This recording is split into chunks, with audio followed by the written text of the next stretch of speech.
오늘의 큐티 말씀은 열왕기상 15장 9절부터 24절입니다. 제목 아사 왕의 올바른 통치 그리고 아사의 실수. 먼저 앞뒤 문맥을 살펴보겠습니다. 북이스라엘 왕국이 남유다 왕국보다 우상숭배가 심했습니다. 그러나 솔로몬으로부터 시작된 우상숭배가 르호보암과 아비암에 이르기까지 방치된 상태로 시간이 흘러갔습니다. 르호보암은 17년을 통치했고 그의 아들 아비암은 3년을 통치했습니다. 남유다 왕 가운데서도 정말 심한 우상숭배에 빠진 왕도 있습니다. 그러나 많은 왕들 가운데 선하고 착하다고 평가를 받는 왕도 있습니다. 아사 왕, 히스기야 왕, 요시야 왕입니다. 그렇지만 아사 왕에게도 실수가 있었던 것으로 봅니다. 아사 왕이 선왕들이 쌓았던 우상 숭배를 어떻게 제거하는지 함께 보겠습니다.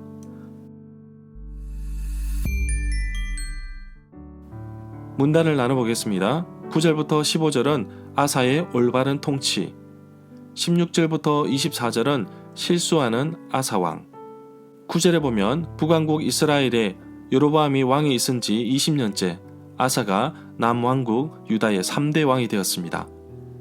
10절에 보면 남유다 아사왕은 41년 동안 예루살렘을 다스렸습니다.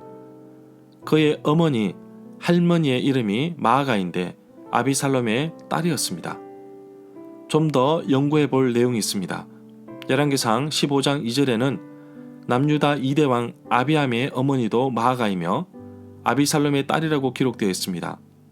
역대하 14장 1절에서는 아비얌이 아비야로 기록되어 있고 아사왕은 아비얌의 아들이라고 기록되어 있습니다. 그렇다면 열왕기상 15장 10절에서 아사의 어머니는 마아가가 아니라 아사의 할머니가 마아가가 되는 것입니다. 그러나 열왕기상 15장 2절에 보면 마아가는 아비살롬의 딸이지만 역대하 13장 2절에서는 마아가는 우리엘의 딸로 기록되어 있습니다. 세번역 성경과 쉬운 성경, NIV, GNB, 공동 번역 개정, CEV에서는 할머니라고 번역되고 있습니다. 11절에 보면 남유다 아사왕은 그의 조상 다윗과 같이 여호와 보시기에 정직하게 행하였습니다. 역대하 14장 2절에서 아사가 그의 하나님 여호와 보시기에 선과 정의를 행하여 라고 기록되어 있습니다. 아사왕은 여호와 보시기에 정직하게 행하며 하나님을 기쁘시게 하는 몇 명의 왕 가운데 한 사람입니다. 12절에 보면 솔로몬의 아들 르호보암 때에 유다 여호와 앞에서 악을 행하였고 산당과 우상과 아세라 목상을 세우고 남색하는 자가 있었다고 열왕기상 14장 24절에 기록하고 있습니다. 이런 가정스러운 것들을 아사왕이 없애버렸습니다. 13절에 보면 그리고 아사왕은 자기 어머니 할머니 마아가가 혐오스러운 아세라상을 만들었다고 해서 태후의 위 자기 할머니 왕 데비 자리를 폐하고 물러나게 하였고 마아가가 만든 혐오스러운 우상들을 찍어서 토막을 내어서 기드론 시냇가에서 불살라 버렸습니다. 14절에 보면 아사왕은 일평생토록 여호와 앞에서 한결같이 온전하였습니다. 그러나 아사왕은 산당은 없애지 않았습니다. 16절에 보면 남유다 3대 왕 아사왕과 북이스라엘 3대 왕 바아사 왕 사이에 일생 동안 전쟁이 있었습니다. 여로보암과 르호보암 사이에 평생토록 전쟁을 했던 것처럼 후손들 사이에도 전쟁의 시간을 보내고 있습니다. 17절에 보면 북이스라엘 왕 바아사가 유다를 공격하기 위해 올라와서 라마를 건축하고 어느 누구도 남유다 왕 아사에게로 왕래하지 못하도록 하였습니다. 열왕기상 15장 17절부터 22절까지 병행되는 구절은 역대하 16장 1절부터 6절입니다. 북왕국 3대 왕 바아사가 라마를 건축하는데 남유다 예루살렘에서 불과 10km 정도 떨어진 곳입니다. 남유다로 왕래하는 것을 가로막기 위해 요새로 만든 것으로 봅니다. 19절에 보면 아사왕이 다메섹 벤 하닷에게 성전의 보물과 왕궁의 보물을 예물로 주는 장면이 나옵니다. 실제로 성전 국관에 보물을 채운 지 얼마 되지 않았습니다. 15절에 자기 아버지 아비얌과 자기 아사가 거룩하게 구별하여 드러놓은 것인데 북왕국 바하사 왕에게 압력을 행하기 위해 이 보물들을 다 내어놓습니다. 열왕기상 20장에 보면 아람의 벤하닷 왕이 군대를 모아서 사마리아를 에워싸고 노력하는 일이 있었습니다. 21절에 보면 북왕국 바하사 왕이 라마를 건축한 까닭은 열왕기상 15장 17절에 잘 나와 있습니다. 사람들이 남왕국 유다 아사 왕에게 왕래하지 못하도록 북이스라엘과 남유다 경계선 근처에 있는 라마 성읍을 건축합니다. 22절에 보면 바하사 왕이 라마 성읍 건축을 포기하고 돌아갔던 이유는 아람 사람들이 요단 계곡 상부로 쳐들어왔기 때문입니다.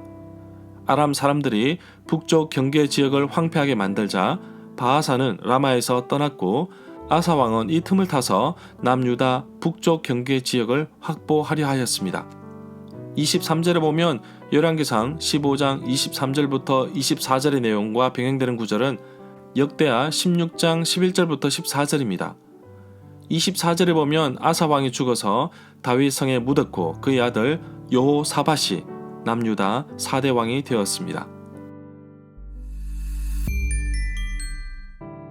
절마다 상세한 설명과 구절에서 그리고 핵심 내용과 중심 줄거리는 네이버 블로그에 올려져 있습니다.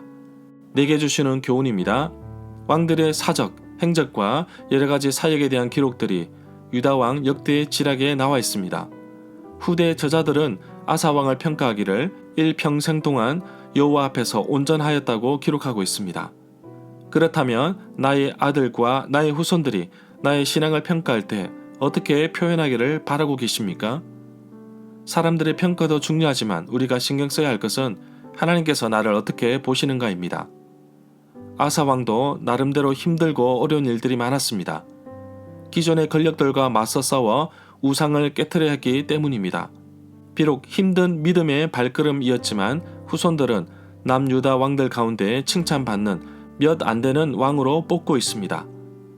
저도 교회 사역을 하다 보니 많은 사람들의 눈을 의식하게 됩니다. 그러나 사람의 마음을 사기 위해 사역하기보다는 먼저 하나님의 마음을 찾고 하나님이 기뻐하시는 일을 위해 헌신하고 봉사하기를 원합니다. 비록 그 일이 힘들고 누구 하나 인정하지 않는다고 할지라도 나를 지켜보시는 하나님을 기억하며 살기를 소망합니다.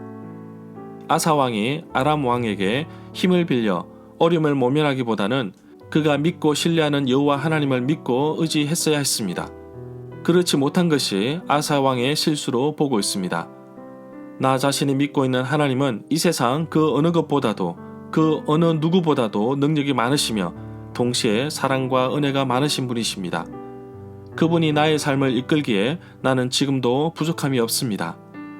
단지 물질이 부족하여 불편할 뿐이지요. 우상숭배에 빠진 할머니 마아가를 피할 정도로 아사왕의 종교개혁의 의지는 대단하였습니다. 그리스도인은 하나님과 그 외 어떤 것과도 선택의 기로에서 중간지대는 없습니다. 그래서 그리스도인은 매일의 결단과 헌신으로 살아갑니다. 결코 쉽지 않는 길입니다. 그러나 그 길에는 분명히 하나님이 함께 하시는 길인 동시에 그 결과에 대한 보상, 상급도 있다는 것을 잊지 말고 하나님과 동행하는 하루가 되기를 간절히 소망합니다.